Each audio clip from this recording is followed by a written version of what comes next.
Jack नाम का कोई भी एग्जिस्ट ही नहीं करता। ये सुन के सेलम एकदम से सीरियस होकर उसे बोलती है कि ये उसको बिल्कुल भी मजाक नहीं करना चाहिए था।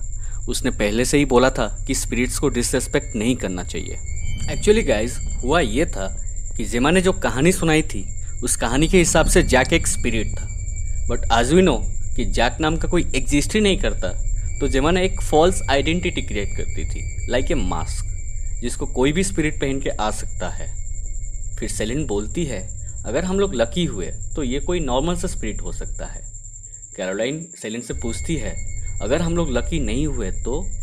तब सेलिन बोलती है अगर हम लोग लकी नहीं हुए तो ये एक डिमोनिक स्पिरिट या इविल स्पिरिट हो सकता है। ये सुन के सब लोग बहुत ही ज़्यादा फ्रीक आउट हो जाते हैं। फिर सेलिन सबसे वो स्पिरिट को ये पूछने के लिए बोलती है कि क्या वो कुछ मैसेज देना चाहता है। सब उस स्पिरिट को वही सेम सवाल पूछते हैं। तब हेली का रूम का लाइट एक बार फ्लिकर होता है। तब फिर से सब लोग पूछते हैं कि क्या वो एक दोस्त है। तब अचानक से ही सबका रूम का लाइट बहुत जोर से अजीब तरीके से फ्लिकर होने लगता है एंड सेलिन का फ़ोन कनेक्शन भी टूट जाती है। मोस्ट ऑफ देम पैनिक होकर रोने लगते हैं। फिर हेली सबको बोलती है कि उन सबको इमेजिन करके उनके कमर में बंधा हुआ रस्सी को उनको काटना पड़ेगा ताकि वो लोग इस सिचुएशन से बाहर निकल सके। सब लोग मान जाते हैं एंड आंख बंद करके इमेजिन करने लगते हैं और उसके बाद अपने अपने कैंडल्स बुझा देते हैं। फिर हेली पूछती है क्या अभी यहाँ पे कोई स्पिरिट है, और उसको कोई रिस्पॉन्स नहीं मिलता और सब लोग थोड़ा चैन की सांसें लेते हैं। अब सिचुएशन थोड़ा नॉर्मल हो गया था। एमा बोलती है कि लाइफ में ये दोबारा कभी नहीं करेंगे। उसके बाद रेडिना अपने बॉयफ्रेंड एलन को ढूंढने के लिए जाती है। उसका बॉयफ्रेंड उसको कहीं पे भी नहीं मिलता एंड उसका फ़ोन उसे बाथरूम में ही मिलता है। इस बीच हेली एंड जेमा को कैरोलाइन के स्क्रीन पर कुछ अजीब सा नोटिस करते हैं, लाइक कुछ बुरी तरह से गिरा है। उन्हें कुछ ठीक से समझ नहीं आता और उन्हें कैरोलाइन भी कहीं पे नज़र नहीं आता। उनका सिर्फ कैरोलाइन का बनाया हुआ वही प्री रिकॉर्डेड वीडियो ही प्ले होता हुआ दिखता है। उधर एमा के रूम में जेमा एंड हेली को एक मास्क हवा में लटकता हुआ दिखता है। जब एमा वो मास्क की तरफ बढ़ती है तब अचानक से ही वो मास्क एमा की तरफ मुड़ जाता है एंड फट से गायब हो जाता है।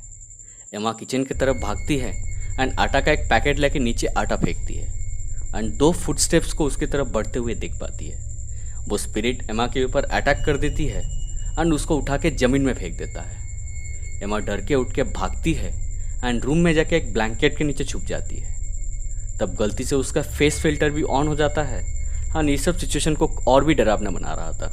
फिर हम लोग रेडिना के किचन में रखा हुआ एक माइक्रोवेव से धुआं निकलता हुआ देख पाते हैं। वो लोग रेडिना को घर से भाग जाने के लिए सिग्नल करते हैं और जब रेडिना इन लोगों का बात सुनने के लिए आती है तब अचानक से ही उसका बॉयफ्रेंड ऊपर से नीचे गिरता है, जो कि ऑलरेडी मर चुका था। वो डर के मारे दरवाजे की तरफ भागने लगती है एंड तब दरवाज़ा भी अपने आप बंद हो जाती है। वो स्पिरिट रेडिना को पीछे घसीट लाता है एंड उसको भी पटक के मार डालता है एंड उसके नेक्स्ट ही सेकेंड में हम लोग देख पाते हैं कि वो स्पिरिट कैरोलाइन के ऊपर भी हमला कर देता है एंड उसको अपने टेबल पर पटक पटक के मार देता है। वो हेल्प मी बोलती रहती है लेकिन वो लोग कुछ भी नहीं कर पाते हैं एंड ये काफ़ी दर्दनाक मौत होता है। अब बाकी बचा हुआ लोग सब एक दूसरे को ये सब के लिए ब्लेम करते रहते हैं। तब एकदम से ही वो स्पिरिट हेली को पीछे घसीट के एक रूम के अंदर ले जाता है। जेमा तुरंत ही अपने दोस्त को बचाने के लिए उसके घर चली जाती है। आज जेमा उसके पड़ोस में ही रहती थी। अब एमा अकेली ही लाइव थी एंड स्क्रीन को देख के रोती रहती है।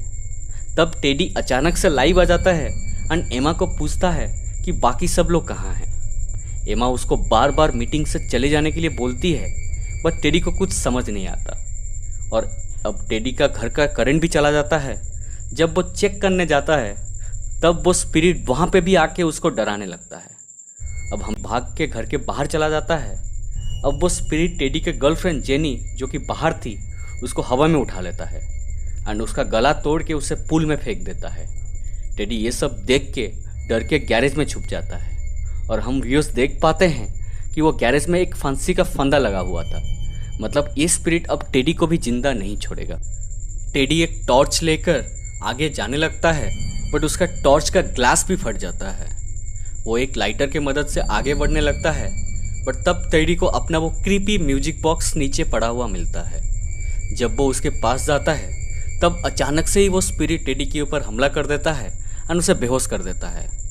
उसका लाइटर नीचे गिर जाता है एंड आग उसके बॉडी में लग जाता है। तब टेडी चिल्लाते हुए होश में आता है एंड तब तक आग उसका पूरा बॉडी में फैल गया होता है एंड वो भी एक दर्दनाक मौत मरता है। एंड ये सब एमा हेल्पलेस होकर देखती रहती है। अब वो स्पिरिट एकदम से एमा के घर आ जाता है, बट एमा को वो स्पिरिट कहीं पे भी नज़र नहीं आ रही थी, इसलिए वो एक ब्लैंकेट लेके दरवाजे के तरफ फेंकती है, बट वो ब्लैंकेट सीधा जाके उस स्पिरिट के ऊपर हवा में ही रुक जाता है। वो स्पिरिट एमा की तरफ बढ़ने लगता है एंड एमा डर के मारे भागने लगती है।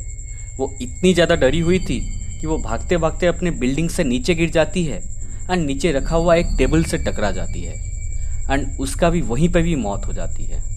अब हमें दिखाया जाता है हेली का घर, जहाँ पे जेमा ऑलरेडी पहुँच गई थी। हेली के स्क्रीन पर हम लोग देख पाते हैं कि सारे दोस्त 1 बाय 1 ऑफलाइन हो रहे थे। अब जेमा किचन से बेडरूम की तरफ बढ़ ही रही थी, तब अचानक से एक बियर का बोतल हवा में उठ के सीधा उसके सर पर लगता है एंड वो वहीं पे बेहोश हो जाती है। होश आने पर वो उठ के लैपटॉप लेके बेडरूम के तरफ बढ़ती है एंड उसको हेली एक बेडरूम में एक टेबल के नीचे छुपी हुई मिलती है। हेली जेमा को देख के बाहर आती है एंड वो दोनों एक दूसरे को देख के बहुत ही ज़्यादा खुश हो जाते हैं। वो दोनों एक दूसरे को हग करना चाहते थे बट नहीं कर पाते हैं due to the social distancing. और अब ये दोनों घर से बाहर जाने लगते हैं। हेली अपना कैमरा निकालती है और फोटो खींच खींच के फ्लैशलाइट के जरिए आगे बढ़ती है। तब अचानक से ही वो स्पिरिट फ्लैशलाइट में इन दोनों के एकदम सामने आ जाता है एंड उन पे हमला कर देता है।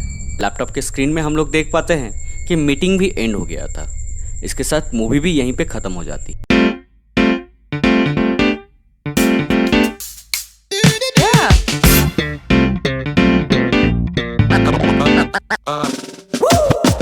Get down in the place to be. Forget your cares if you want, most definitely.